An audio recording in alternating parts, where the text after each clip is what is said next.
Hola, hola, bienvenidos y bienvenidas a este espacio donde vamos a conversar sobre algo que todos creemos conocer, pero pocas veces nos detenemos a mirar con lupa, la historia de la educación y cómo esa historia todavía vive en nuestras aulas.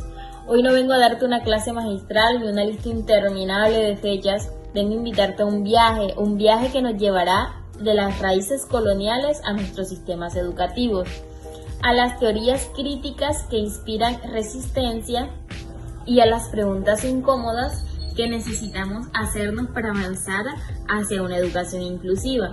Y antes de empezar, te propongo algo. Mientras escuchas, piensas en tus propias experiencias como estudiante, docente o investigador. Pregúntate, ¿qué de mi práctica pedagógica está heredado del pasado? ¿Y qué de ella responde realmente a las necesidades del presente? Bueno, entonces, la educación no nació ayer. Para entender lo que hacemos hoy en el aula debemos mirar de dónde venimos. Ossenbach nos recuerda que la educación en Iberoamérica se forjó bajo profundas influencias coloniales. Las primeras escuelas respondían más a un proyecto de control social y cultura que a un derecho universal. En Colombia, como señala Pérez e Ida Garra, la educación en el siglo XIX estuvo marcada por luchas entre conservadores y liberales. Los primeros defendían una enseñanza bajo la tutela de la Iglesia. Los segundos apostaban a un sistema más laico y centralizado.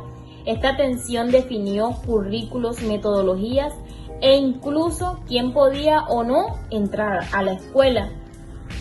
Piensa por un momento, ¿no te parece que todavía hoy, en pleno siglo XXI, seguimos viendo estas huellas? Por ejemplo, en el peso que tienen ciertos valores religiosos en algunas instituciones, o en la forma en que los currículos se diseñan desde centros de poder alejados de las comunidades. Pero la historia no es solo una cadena de imposiciones, también es una historia de resistencia.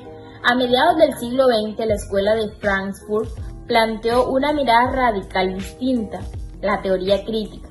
Maldonado explica que esta sugiere como una respuesta al desencanto social en Europa, buscando no solo entender la realidad, sino transformarla. Giroux va más allá. En el tiempo de crisis, la pedagogía crítica es un acto de resistencia. Educar no es solo moldear sujetos obedientes, sino formar ciudadanos capaces de cuestionar y actuar. Y aquí quiero detenerme y preguntarte, ¿qué tanto nuestras clases permiten el cuestionamiento real de nuestros estudiantes? ¿O seguimos, o a veces sin querer, formamos personas para adaptarse al sistema tal como es? Cuando hablamos de inclusión, muchas veces pensamos solo en rampas, intérpretes de lengua de señas o adaptaciones curriculares. Y sí, todo eso es necesario, pero no es suficiente. Vini Meles Espinosa nos recuerda que el conocimiento es emancipador solo si permite a las personas romper las barreras que lo oprimen, y esas barreras no siempre son visibles. Pongamos un ejemplo, una niña indígena que llega a una escuela urbana. El currículo nunca menciona una lengua materna ni la historia de su pueblo. ¿Está incluida? Técnicamente sí, está matriculada, pero culturalmente está excluida. Otro ejemplo, un joven con discapacidad visual asiste a clases, pero las evaluaciones se diseñan solo en formato impreso sin adaptaciones. ¿Está participando plenamente? Difícilmente. La inclusión requiere algo más profundo, un cambio en la mentalidad docente y en las estructuras escolares. No solo basta con integrar estudiantes a un sistema ya definido, hay que transformar el sistema para que todos puedan aprender y aportar. Lecciones del pasado para la praxis actual. Aquí es donde la historia y la crítica se encuentran con nuestra labor diaria. Ossenbach muestra que los sistemas educativos latinoamericanos han sido tradicionalmente centralizados y poco flexibles. Esto nos deja una gran lección. La uniformidad no garantiza equidad.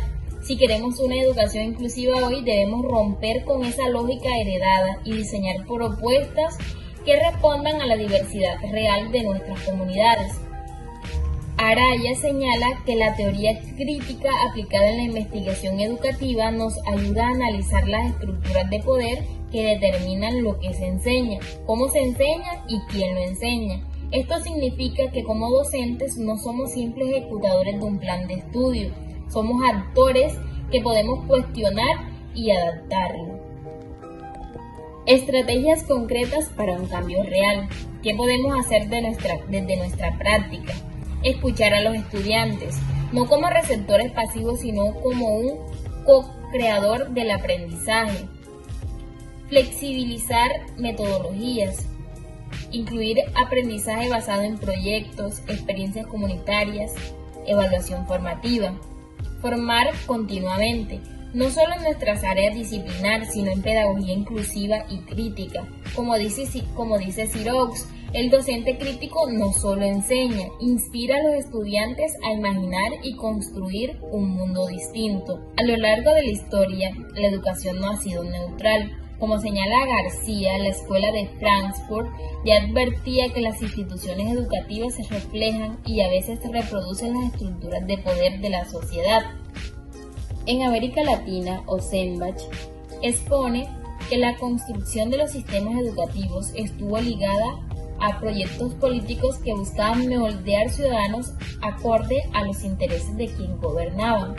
Este vínculo sigue presente hoy, aunque adopte formas más sutiles, currículos que priorizan ciertas narrativas históricas, políticas educativas que se diseñan sin consultar a las comunidades y evaluaciones estandarizadas que, en lugar de medir diversidad de talentos, promueven la homogeneidad. Entonces, ¿en qué medida crees que tu escuela, universidad o institución educativa refleja una visión particular de la sociedad? ¿Y qué voces podrían estar quedando fuera de esa visión? La teoría crítica como brújula para el cambio. La teoría crítica no solo analiza la realidad, también busca transformarla. En el contexto educativo, esto significa que la labor docente no puede limitarse a transmitir información, debe crear las condiciones para que el conocimiento se convierta en una herramienta de emancipación. Araya sostiene que, aplicada a la investigación educativa, la teoría crítica permite identificar las estructuras invisibles que condicionan qué, cómo y para quién se enseña.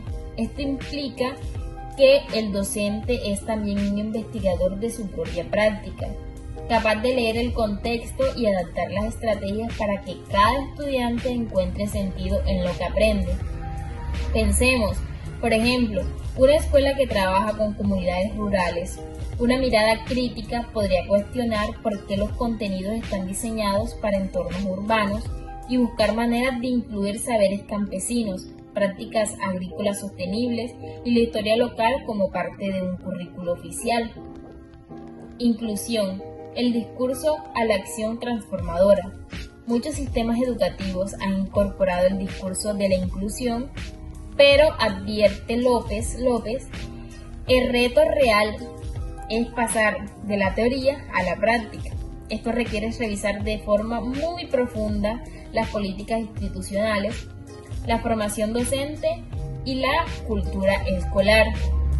Vinimeles y Espinosa insiste en que la verdadera inclusión no consiste en integrar a estudiantes a un sistema inmutable, sino en reestructurar ese sistema para que las diferencias se conviertan en un recurso educativo. Esto implica que la diversidad cultural, lingüística y funcional no sea vista como un obstáculo, sino como una oportunidad para enriquecer el aprendizaje de todos. Un ejemplo concreto, una escuela donde conviven estudiantes sordos y oyentes pueden ir más allá de ofrecer intérpretes de lengua de señas. Puede integrar la lengua de señas en el currículo para que todos los estudiantes oyentes y sordos puedan comunicarse y de esa manera aprender juntos. En tu contexto, la inclusión se vive como un principio que transforma la escuela o como un requisito que se cumple de forma superficial. La historia nos ha dado lecciones duras, sistemas educativos que influyen, currículos que homogenizan, prácticas que invisibilizan, pero también nos ha mostrado que el cambio es posible cuando hay voluntad crítica. La inclusión no es un favor ni una moda pedagógica, es un derecho humano y un compromiso ético. Así que la próxima vez que entres a un aula, pregúntate, ¿qué haría un docente que conoce la historia, que asume la